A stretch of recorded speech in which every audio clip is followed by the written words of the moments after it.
Previously on Grasses and Classes. Last month, we learned all about Spartina alterniflora, or smooth cordgrass. We learned about plant structures such as leaves, stems, and roots.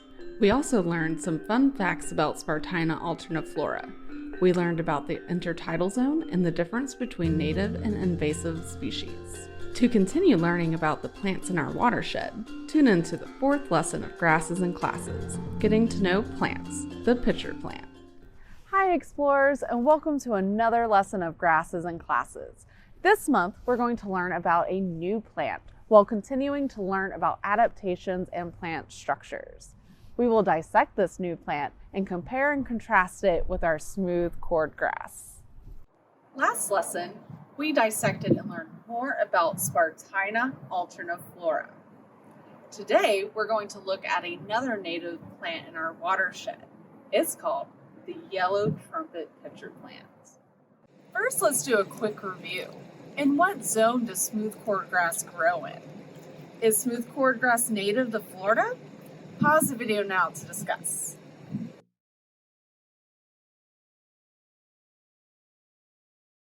Smooth cordgrass lives in the intertidal zone of a salt marsh, and yes, it is native to Florida. What does smooth cordgrass have growing underground? What are the 3 reasons that make smooth cordgrass important? Pause the video now to discuss.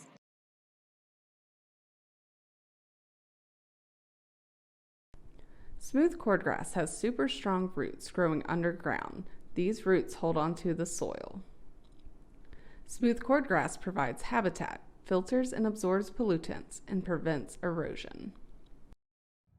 Many plants and animals have adaptations. An adaptation is something that helps an organism to survive in its habitat. One adaptation Spartina alterniflora has is a strong root system that helps them to survive in the intertidal zone, where there are a lot of waves. A second adaptation that smooth cordgrass has is that it's able to live in brackish water because it can excrete salt or push the salt out through its leaves. Let's look at some adaptations that most plants have. Let's start with where plants get their food. Most plants make their own food through a process called photosynthesis. But what is photosynthesis? Pause the video now to discuss.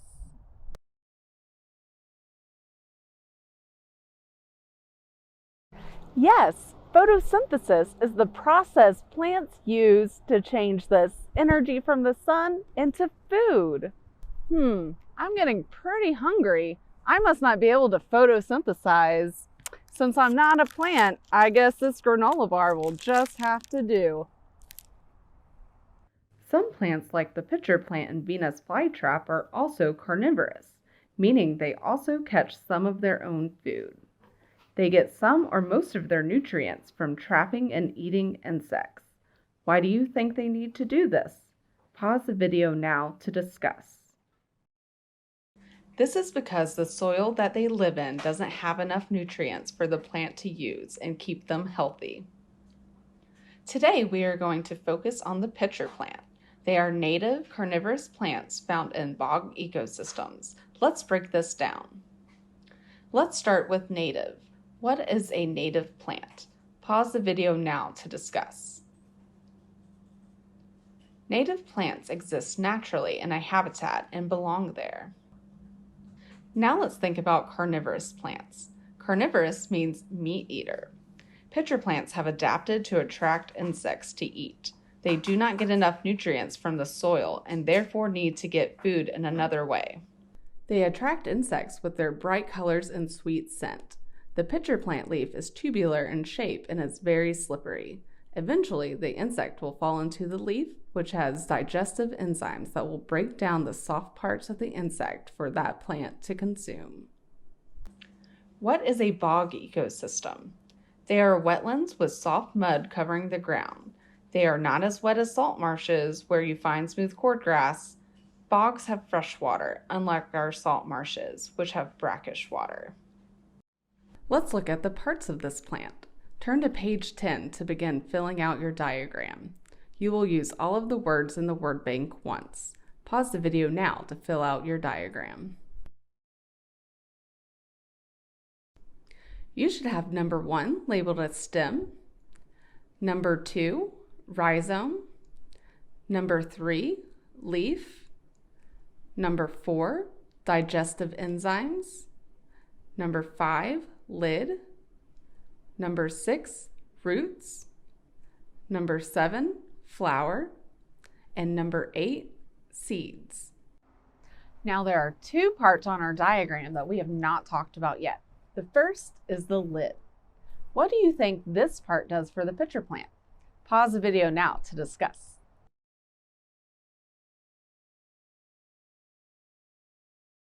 It helps disorient insects by blocking out the sun and keeps rain out of the leaf. Now let's talk about digestive enzymes. To help us understand, we have an experiment to show you. We have a tube of Jell-O. Jell-O is made out of protein from animals. What do you think this represents to our pitcher plant? Pause the video now to discuss.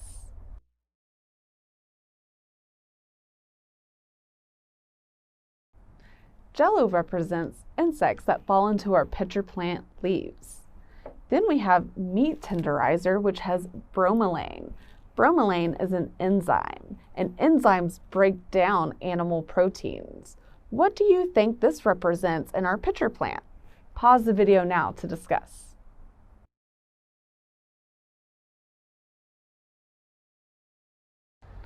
The meat tenderizer represents the digestive enzymes. If we sprinkle some of this into our tube of Jell-O, what do you think will happen? Pause the video now to discuss.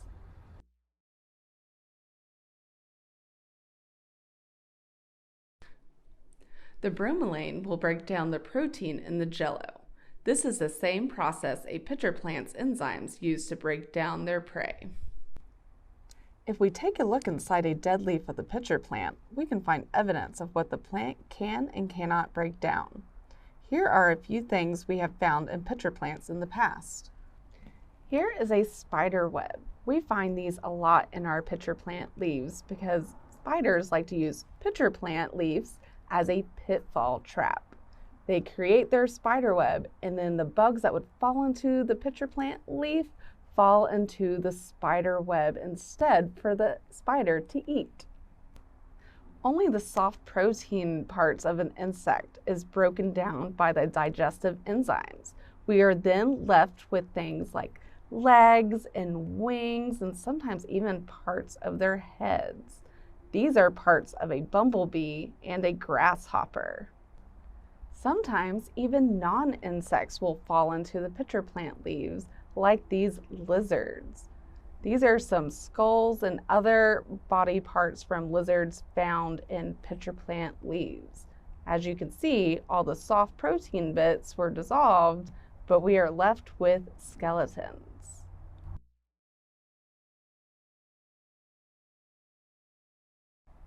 Today we will be dissecting the parts of the pitcher plant. We have collected dead pitcher plants for this purpose. We left the live plants alone so that we disturb the wetlands as little as possible. You will get a paper towel, and there are scissors and magnifying glasses for you to share. There will be 4 leaves per class, which you will dissect in groups. Remember, don't touch the supplies until you're asked to do so. We will start by observing the flower. Your teacher will carry the flower around to allow everyone to have a closer look.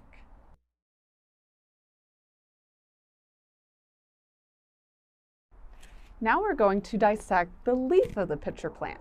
Remember, this leaf is dead. Next to me is a picture of what the leaf looks like when it's alive. The first thing we're going to do is cut off the lid of the pitcher plant. Remember, the lid is at the top of the leaf that covers the opening where the bugs fall in. So one person can take the scissors and cut off that lid. Then you will be able to look inside the pitcher plant. Don't forget to also feel inside of it. What does it feel like? Pause the video now to cut off the lid of your pitcher plant and look inside and observe the leaf closer.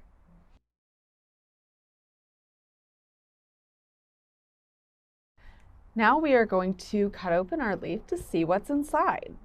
you will want to cut along this little seam that's on your pitcher plant. Remember to take turns so that everyone gets to cut open the pitcher plant.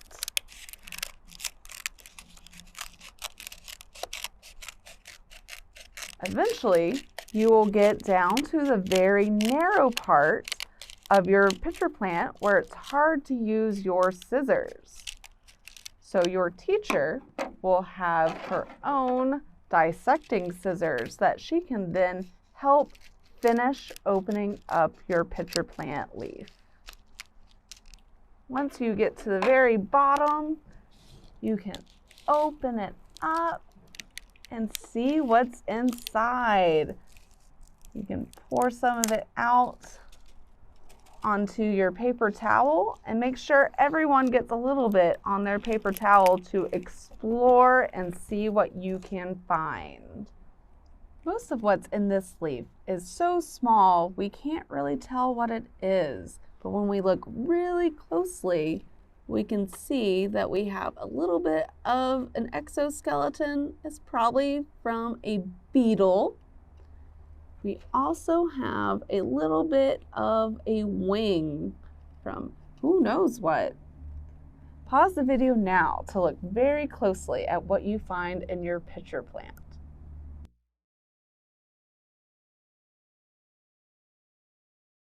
Now we are going to use a Venn diagram to compare pitcher plants and smooth cordgrass. You will have 9 images to place on the Venn diagram. Looking at the Venn diagram, we will place the 3 features that are unique to pitcher plants on the left side, the 3 features that are unique to smooth cordgrass on the right, and the 3 features they have in common in the middle. You will simply place the characteristics on the Venn diagram. Do not glue them yet. Pause the video now to complete your diagram.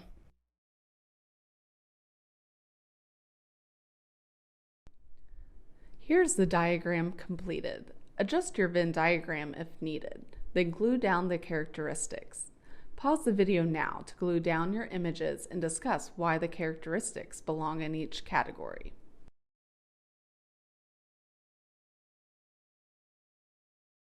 Well, explorers, thank you for joining me for your 4th lesson of Grasses and Classes. I hope you learned something new and had fun along the way. Until next time, keep exploring.